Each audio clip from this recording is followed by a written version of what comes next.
What's going on, everybody? We're going to talk a little bit about the Suns, and we got a lot to get to. We are now 19 games into the season. It's coming up on a quarter of the way through the year already, and Suns playing really well. They find a way to get another really nice win tonight. Granted, it was against the Kings, not exactly, world beaters out there, but they handle their business. They find a way to kind of cruise in that thing 112 to 100. Huge, massive first quarter. They came out swinging 41-16, coasting that thing. So now they're sitting at 12-7, and they're in sixth place in the West and look really good. They look really good. Have won 9 of their last 11 games, one of the hottest teams in the league.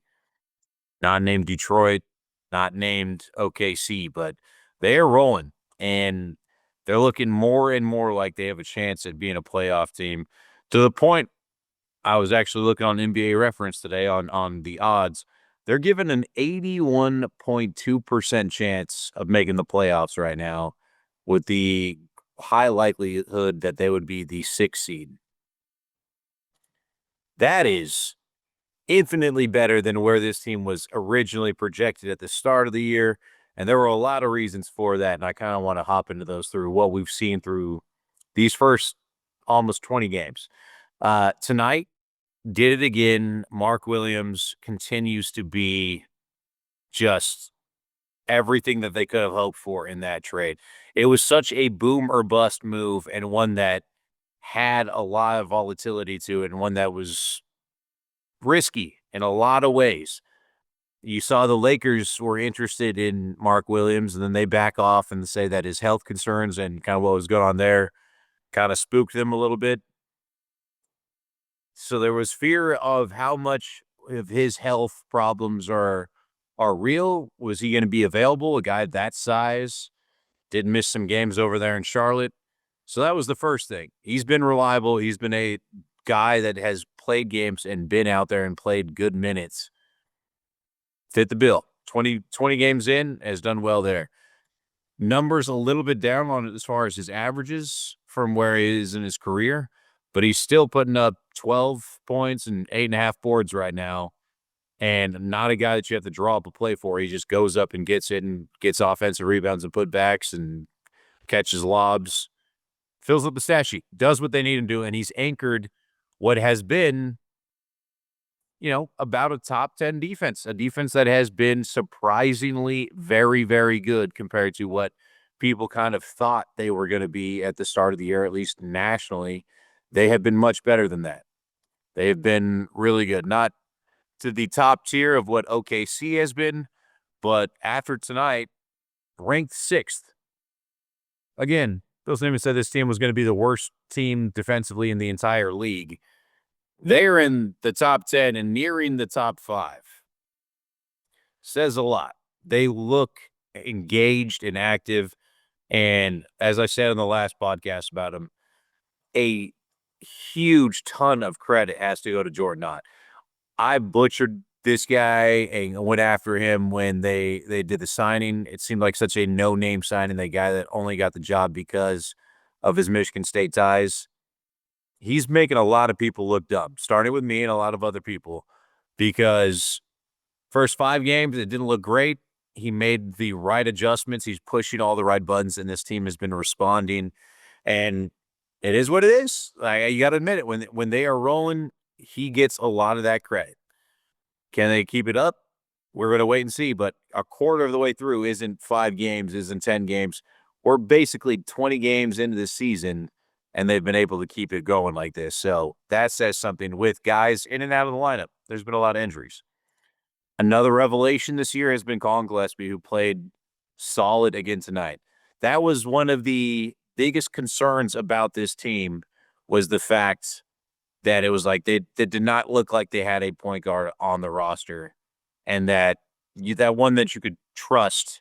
And it looked like we were headed for Devin Booker playing out of position again as your highest paid player, asking him to do something that he's not best equipped to do for his skill set. Something he can do, but he's better off ball and being a scorer. And it was like, all right, Tyus Jones didn't work out last year. All right, and we saw Gillespie have, I don't even know if you want to call it moments. It was like every now and then he would have shades of something. He has gotten so much better since last year. He has now become a solid piece that, dare I say, you can rely on. One that you don't look at and you're worried about starting or kind of playing significant minutes in a rotation of a team that has some building expectations.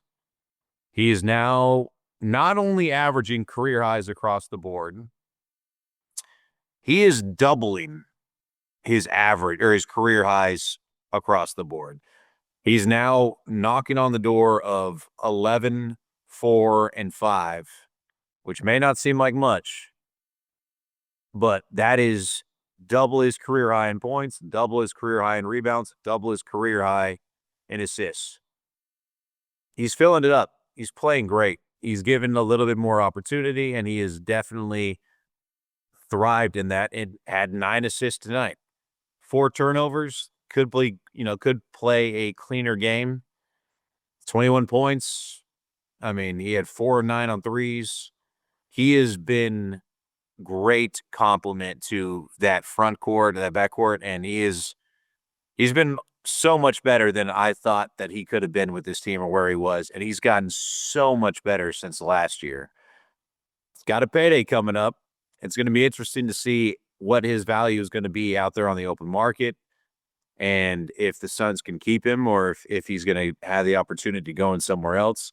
But he is starting to play himself into a position where someone's going to offer him some money. He's going to be a actual piece that someone's going to feel pretty good about if they're able to go out there and get him.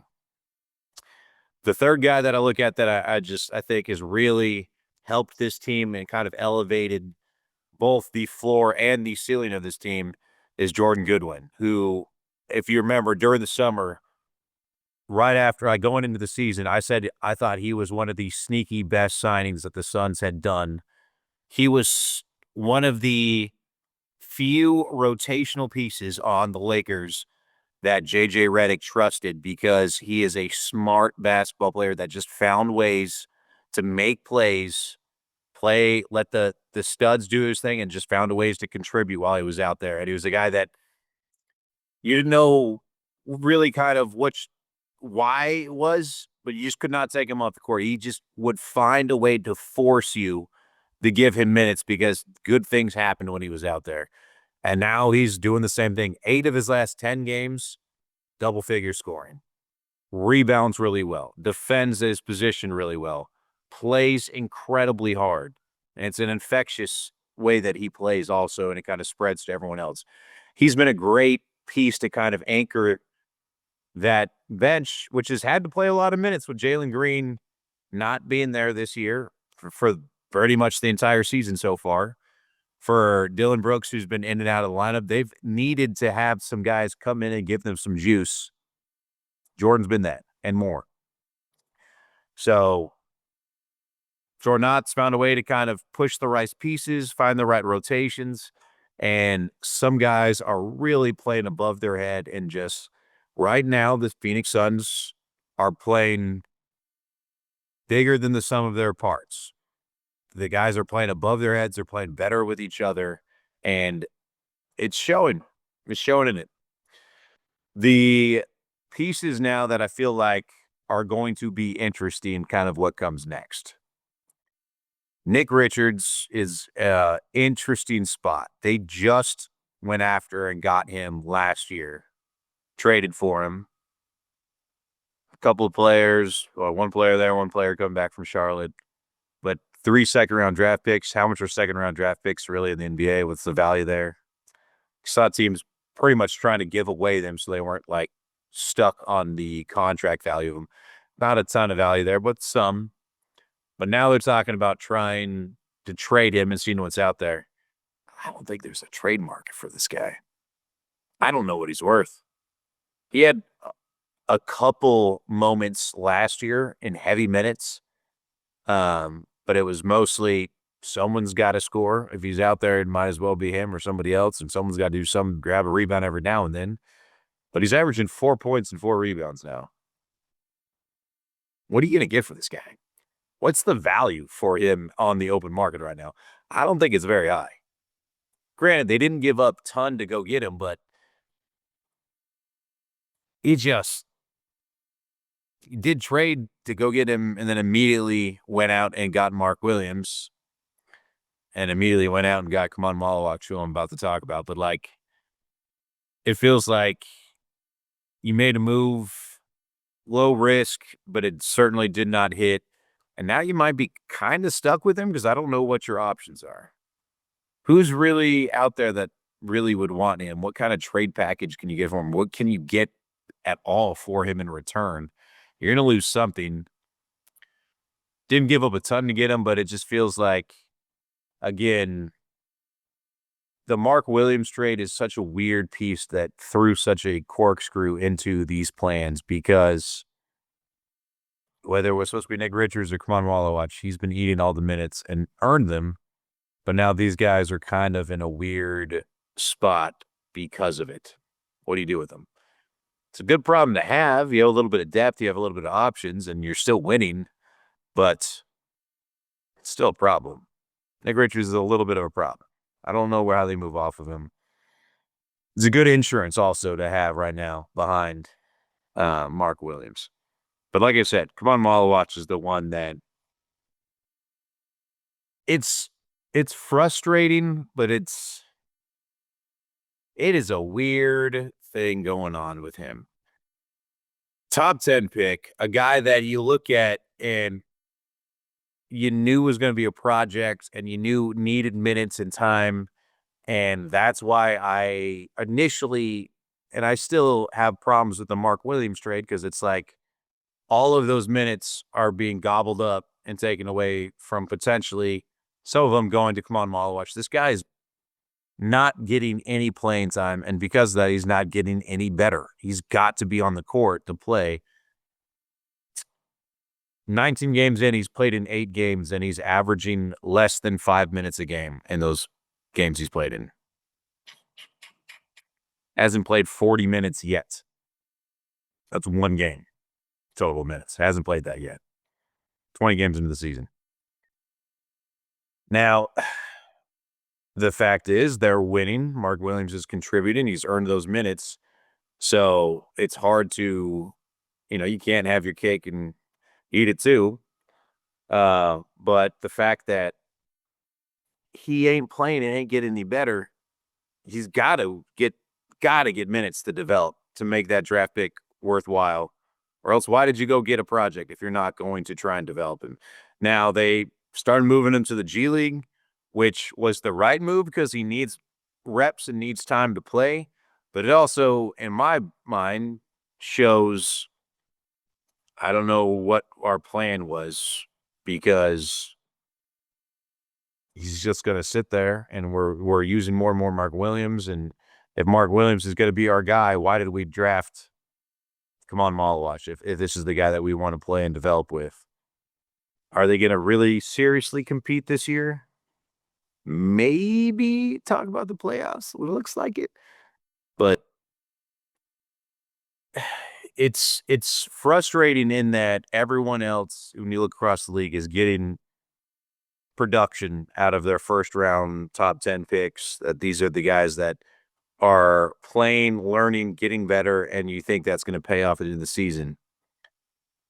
The trajectory that they have Kamon Malawak on, maybe he's a rotational piece in a few years, is what it looks like. And that was a first-round draft pick, top 10 pick.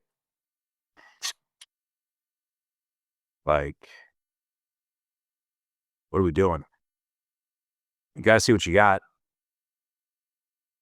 Ain't giving him a chance. Ain't getting any better if he's sitting on the bench. Is he getting that much better playing in the G League? It's a frustrating development. And if they're winning games, they're winning games, and you ride it. And if, Mark Williams is going to continue to give you this kind of production, I guess that's what you got to do. It feels like a wasted draft pick at this point. 20 games in, a lot left to do, see where it comes from. But right now it does feel like if they were trying to win now, don't go out and get a project. Plain and simple. The last thing that is about to be very, very interesting and telling, I can't wait to see what happens over the next few weeks. Now, like I said, they are 12-7. They're playing great right now, but their schedule is about as brutal as it can get for the next 3 weeks. And we are about to really learn, I think, if Phoenix is a team that should legitimately be considered a top 6 seed and a playoff team in the West, or just one that was a good story here to start out the year, and then once the playoffs start, or once we get closer to the end of the season, they're going to get kind of exposed. Not even that late. We're going to find out, I think, in the next 3 weeks whether there's any actual legitimacy to that record and to the hopes of this, or if this is just, a hot start to the year, beating up on some bad teams. Because listen to this schedule they got coming up. Up next, at OKC, who, by the way, not only is riding a 10-game winning streak, not only has one loss in the year, but they are undefeated at the Paycom Center. Okay, pretty tough way to start. How about then versus Denver, who's considered the next best contender in the West? Top 2 teams. Okay, then you're at Los Angeles, who right now is sitting at second place in the West. Then you're at Houston, who has been rolling as well and is right there with the Lakers in the top 4 seed. At Minnesota, who hasn't been as good as some people thought they were going to be this year, but they're still pretty damn good. Still got Anthony Edwards, who's a superstar, and a team that is only really a game back right now of the Suns. Then you have back-to-back games against Golden State, who has been playing pretty solid right now and has been, once again, kind of finding their rhythm with Curry and kind of with that team. Butler's been playing well, and they have a lot of veterans, a lot of smart guys, and a lot of really good basketball players. And then Los Angeles, the Lakers come in again at home. There's a really good chance the Suns aren't going to be favored in a game until December 26th when they play the Pelicans. 6, 7, 8. 8 straight games where they're going to be probably underdogs in all of them. An absolutely brutal stretch. Now, where are they going to be after this? Realistically, if they can go 500 in this stretch, I think that is a massive win for them. If they can just tread water and get through it, because after that on the backside, you got back-to-back games against New Orleans, Washington, Cleveland will be tough, and then Sacramento again after that. You got 4 or 5 of those games are cake right at the backside. So if you can get through this and survive and show something maybe to the league, prove something to yourself, we're going to know by Christmas if this team is really legitimate and one that I think people should get in Phoenix pretty excited about and kind of seeing where it goes, or if this is just one that was a fun early season story. That schedule is brutal. Brutal. I don't know how it's going to go. I'm as interested as anyone else to kind of watch them, but they are going to be tested these next few games. We're going to see what guys kind of step up and are ready to go.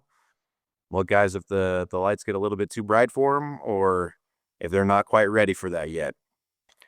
I can't wait to see what happens. We've got to stay tuned. It is about to be 3 weeks where we finally get a chance to really know what this team is about. And basketball season it feels like really starting to pick up. It's that time, every year around Christmas, I think, is the official kind of kickoff of the NBA season, it feels like. And we are getting closer to it 3 weeks out. So by the time Christmas comes around, be about 30 games in, and we're going to have a really good idea. Crazy thing is 20 games in, I don't know. I don't know what to expect. I think 500 if they can go that on this trip, they should feel very good about it. But like I said, they're not going to be favored in the game here for 3 weeks. It could be a very tough stretch and a rude awakening for this young team. But it also could be a little bit of a coming out party. I can't wait to find out.